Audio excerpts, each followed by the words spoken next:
గాజాలో ఎంత దారుణమైన పరిస్థితి ఉంది ఇప్పుడు అంటే, ఫర్ ఎగ్జాంపుల్ అక్కడ జరిగిన సిచ్యువేషన్ ఏంటంటే, ఒక వ్యక్తి మాంసాన్ని పంచిపెట్టాడు ఫుడ్ లేని వాళ్ళకి. ఏమిటి అంటే మనందరికీ తెలుసు, గాజాలో అటు ఇజ్రాయెల్ వేసిన బాంబుల వల్ల పూర్తిగా ఆ గాజా స్ట్రిప్ అంతా 45 కిలోమీటర్ల పొడవు, 10 కిలోమీటర్ల వెడల్పు ఆ గాజా స్ట్రిప్ అంతా కూడా దారుణంగా శిథిలావస్థకు చేరుకుంది. ఆ శిథిలాల మధ్య తలదాచుకుంటున్న వాళ్ళకి ఫుడ్ లేదు అక్కడ. ఆకలి కేకలు ఆకాశాన్ని అంటున్నాయి. అయితే ఒక వ్యక్తి ఆ మాంసం పంచిపెట్టాడు. అందరూ కూడా ఆ పూటకి కడుపు నిండా తిన్నారు. ఏమిటది ఆ మాంసం అంటే, తిండి లేక అతను పెంచుకున్న 2 గుర్రాలను చంపి ఆ మాంసాన్ని పంచిపెట్టాడు. వాళ్ళు ఆ మాంసం తిన్నారు.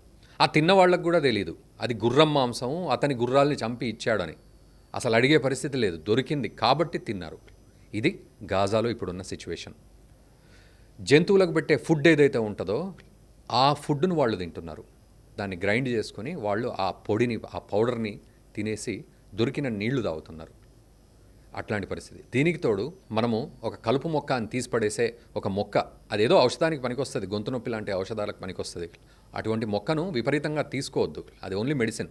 అటువంటి పిచ్చి మొక్కలు అక్కడ కనబడితే వాటిని పీక్కొని తింటున్నారు. ఇది గాజాలో ఇప్పుడున్న పరిస్థితి. క్యాన్సర్ వచ్చిన తల్లి తన 3-4 పిల్లల్ని అక్కడ టెంట్లో దాచిపెట్టుకుని బతికేస్తోంది. తినడానికి తిండి లేదు.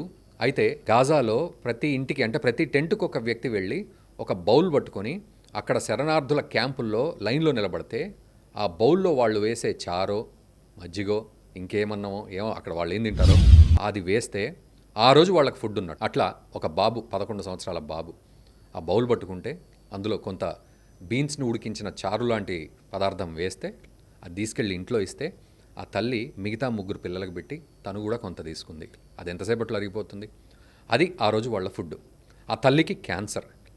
ఆ తల్లి ఎక్కువ శ్రమ చేసిందంటే ఆ క్యాన్సర్ అంటే రెసిస్టెన్స్ తగ్గిపోయి క్యాన్సర్ విజృంభణ అయ్యి మళ్ళీ దానికి ట్రీట్మెంట్ కావాలి. అటువంటి పరిస్థితి వస్తుంది. అందుకని ఆ తల్లి శ్రమించట్లేదు. కేవలం ఇంటికి ఒక్కళ్ళు అన్నట్టు టెంట్కి ఒక్కళ్ళు ఆ బిడ్డ వెళ్ళి తీసుకొస్తాం. ఇది పరిస్థితి. అక్కడ వాటర్ లేక సముద్రం ఒడ్డున ఇసుకందవుతున్నారు వాళ్ళు. ఏదైనా మంచినీళ్ళు వస్తే తాగేద్దామని.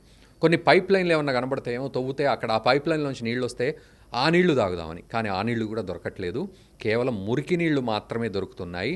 ఆ మురికి నీళ్లు తాగడం వల్ల పళ్లకు గారలు బట్టి గొంతుకు ఇన్ఫెక్షన్ అయ్యి కడుపులోకి ఆ నీళ్లు వెళ్ళి గట్టు, ఇంటెస్టైన్స్ అన్నీ పాడైపోయి డైజెస్టివ్ సిస్టమ్ ఇన్ఫెక్షన్లు వస్తున్నాయి. అక్కడ చాలామంది పిల్లల నుంచి పెద్దల వరకు ఆ ఇన్ఫెక్షన్స్ తోటి హాస్పిటల్స్లో చేరే వాళ్ళు ఉన్నారు. పోనీ హాస్పిటల్కి పోతేనన్నా ట్రీట్మెంట్ ఉంటుందా అంటే అక్కడ ట్రీట్మెంట్కు సరిపడా మందులు లేవు, డాక్టర్లు లేరు, పరిస్థితులు లేవు. అటువంటి సిచ్యువేషన్స్. ఒక చిన్న బాబు డైపర్లు, ఇక్కడ చాలామంది డైపర్లు ఇలా వేసి అలా పడేస్తారు కదా, బట్ అక్కడ ఒక చిన్న బాబు డైపర్ నిండిపోతే ఆ డైపర్ని పడేస్తే కనీసం ఆ బాబును క్లీన్ చేసే పరిస్థితి, అక్కడ వాటర్ లేని పరిస్థితి. అటువంటి సిచ్యువేషన్స్లో వాళ్ళు ఉన్నారు. ఇందాక చెప్పినట్టు ఏది దొరికితే అది తిని కడుపు నింపుకునే పరిస్థితి. దానివల్ల వచ్చే సైడ్ ఎఫెక్ట్స్ ఎలా ఉన్నాయో మీరు ఒక్కసారి ఇందాక చెప్పినట్టు అర్థం చేసుకుంటే ఎంత దారుణమైన సిచ్యువేషన్స్ ఉన్నాయి. రోజుకు 500 ట్రక్స్ని యుఎన్ వరల్డ్ ఫుడ్ ప్రోగ్రామ్ వాళ్ళు పంపిస్తున్నారు. కానీ ఆ ట్రక్స్ కూడా ఇప్పుడు ఆగిపోయాయి. ఎందుకు అంటే ఆ ట్రక్స్ వచ్చే దారిలోనే ఈ ఆకలి కేకలు పెట్టే వాళ్ళు కొంతమంది దారి దోపిడీదారులుగా మారి ఆ ట్రక్స్ మీద పడి ఆ ట్రక్స్లో ఉన్నవంతా దోచుకొని వెళ్ళిపోతున్నారు. 500 ట్రక్కుల్లో కేవలం 90 ట్రక్కులు మాత్రమే ఎంటర్ అవుతున్నాయి. మిగతావన్నీ కూడా అక్కడ బార్డర్స్ దగ్గర ఆగిపోయి ఉన్నాయి. ఎందుకంటే ఈ 90 ట్రక్కుల మీద కూడా వాళ్ళు పడి దోచుకొని వాళ్ళు ఆ ఫుడ్ని తీసుకెళ్ళిపోయి తింటున్నారు. కొన్ని చోట్ల డ్రైవర్లను కొట్టిన సందర్భం ఉంది. హమాస్ వాళ్ళు కొంతమంది పోలీసింగ్ కోసం పోలీసులను పెడితే వాళ్లను కూడా కొట్టిన సందర్భాలు ఉన్నాయి.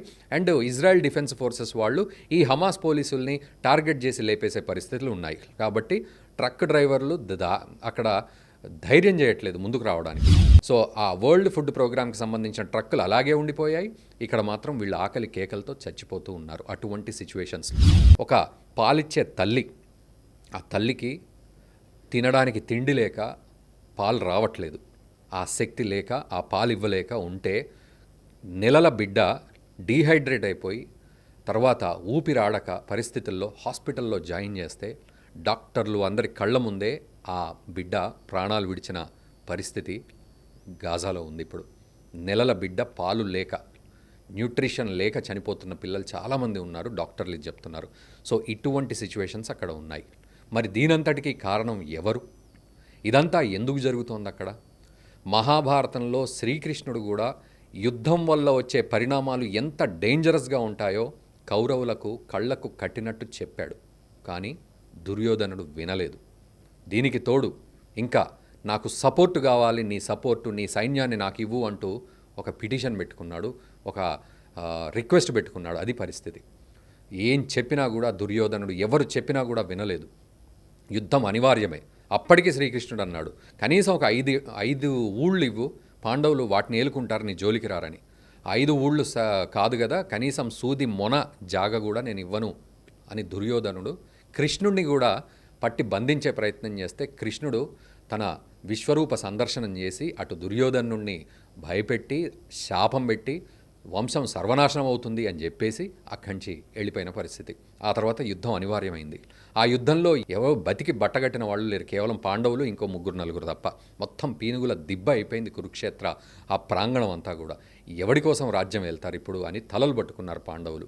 ఇది పరిస్థితి. అంటే యుద్ధాన్ని చాలామంది సింపుల్గా కంఫర్ట్గా ఏసీలో కూర్చోనో లేకపోతే ఇంట్లో కూర్చోనో టీవీ చూసుకుంటూ యుద్ధం వస్తే అయిపోతుంది, పీడా పోతుంది అని మాట్లాడతారు. కానీ ఆ యుద్ధం తర్వాత ఇది గాజాలో ఈరోజు పరిస్థితి. మరి ఇది ఎవరు కోరుకున్నారు ఈ పరిస్థితిని? అటు దుర్యోధనుడు కోరుకున్నాడా లేకపోతే ఇంకెవరన్నా కోరుకున్నారా అనే విషయం పక్కన పెడితే దాని కాన్సిక్వెన్సెస్ ఎంత దారుణంగా ఉన్నాయి. మరి ఈరోజు ఈ ప్రాంతం ఇప్పుడు మళ్ళీ పునరుద్ధరణకు నోచుకోవాలంటే ఎంత సమయం పడుతుంది? మనిషి బతికుండడమే అక్కడ అదృష్టం అన్న పరిస్థితిలోకి వెళ్ళిపోయింది. అట్లాంటిది ఒక మానవత్వం అనేది మళ్ళీ ఆ మనుషుల్లో పెరగాలి అంటే ఆ వికృతత్వం పోయి, ఆ యొక్క ఆకలి కేకలన్నీ పోయి నార్మల్ సాధారణ మనిషిలాగా మళ్ళీ తనకు తాను పునరుద్ధరించుకోవాలంటే ఎన్ని సంవత్సరాలు పడుతుంది? అక్కడ ఎన్ని రోజులు మనం అక్కడ వేచి చూడాలి? గాజా స్ట్రిప్ అంతా కూడా ఇది పరిస్థితి. మరి దీనికి కారణం ఎవరు? హమాస్. ఇక్కడ నేను హమాస్కి కానీ లేకపోతే ఇజ్రాయెల్కి కానీ పాలస్తీనాకి కానీ సపోర్టివ్గా మాట్లాడట్లేదు. హమాస్ ఉగ్రవాదులు ఇప్పటికీ కూడా ఇజ్రాయేలీలను బందీలుగా ఉంచుకున్నారు. మరి ఇంత మారణహోమం జరుగుతుంటే హమాస్ ఉగ్రవాదులు మిలిటెంట్లు కాంప్రమైజ్ అయ్యి కనీసం వాళ్ళను వదిలేద్దాం, మన వాళ్ళు చచ్చిపోతున్నారు అనే ఫీలింగ్ వాళ్ళకి లేదు. అండ్ ఇజ్రాయెల్ కూడా ఆల్రెడీ శపథం చేసింది, ఖచ్చితంగా హమాస్ అనే ఉనికి లేకుండా మేము చేసి పడేస్తామని ఈ భూమి మీద అనే శపథం చేసింది. ఆ శపథం కోసం పోరాడుతూనే ఉంది. ఈ రోజు కూడా నార్త్ నుంచి సౌత్కు అందరూ వెళ్ళిపోయారు. దాదాపు గాజా స్ట్రిప్లో 85% జనాభా అంతా కూడా రఫా క్రాసింగ్ వద్దకు వెళ్ళిపోయిన పరిస్థితి. అక్కడ ఒక గ్రూపుగా అందరూ తలదాచుకుంటున్నారు. ఈ 45 కిలోమీటర్స్ వైడ్ స్ప్రెడ్ కాకుండా కేవలం కొన్ని కిలోమీటర్ల పరిధిలో మాత్రమే వీళ్ళంతా కూడా శరణార్థుల క్యాంపుల్లో టెంట్లలో తలదాచుకుంటున్నారు. తినడానికి తిండి లేని పరిస్థితి, ఆకలి కేకలతో చచ్చిపోతున్నారు. అయినా కూడా హమాస్ అక్కడ కాంప్రమైజ్ అవ్వట్లేదు, ఇజ్రాయెల్ అక్కడ వెనక్కి తగ్గట్లేదు. ఇది సిచ్యువేషన్. సో మీరు చెప్పండి, ఇటువంటి హ్యుమానిటేరియన్ క్రైసిస్ని మనం ఎలా అర్థం చేసుకోవాలి? యుద్ధం కోరుకోవడం అనేది ఎటువంటి దారుణానికి పూర్తిగా ఇట్లాంటి రిజల్ట్స్కి దారితీస్తుంది? అసలు ఏమిటి ఇక్కడ? దీనికి సొల్యూషన్ ఏమిటి? అండ్ రంజాన్ రాబోతోంది కాబట్టి ఖచ్చితంగా కొంత శాంతియుత వాతావరణం నెలకొనాలి అని మిగతా దేశాలు, చుట్టుపక్కల ప్రాంతాలు కూడా, ఈజిప్ట్ లాంటి ప్రాంతం కూడా కోరుకుంటోంది, టర్కీ లాంటి ప్రాంతం కూడా కోరుకుంటోంది. కానీ మరి నిజంగా సొల్యూషన్ వస్తుందా రాదా తెలియదు. ఈరోజు ఉక్రెయిన్, రష్యా ఇంకా గొడవ పడుతూనే ఉంది. అండ్ అజర్బైజాన్, ఆర్మేనియా గొడవలు మనం చూసాం ఆల్రెడీ. సో ఇట్లాంటి యుద్ధాలు, గొడవల మధ్యలో ఈరోజు రంజాన్ వస్తున్న వేళ మరి నిజంగా శాంతియుత వాతావరణం నెలకొంటే అది నిజంగా గొప్ప విషయమే. లేదు అంటే మాత్రం ఇప్పుడు మనం మాట్లాడుకున్నదంతా కూడా ఇంకా కంటిన్యూ అవుతుందనే అర్థం చేసుకోవాలి. ఇంకా దారుణమైన సిచ్యువేషన్స్ ఉంటాయనే అర్థం చేసుకోవాలి. వీలైతే ఈ వీడియోని 100% మీ మిత్రులకు షేర్ చేయండి.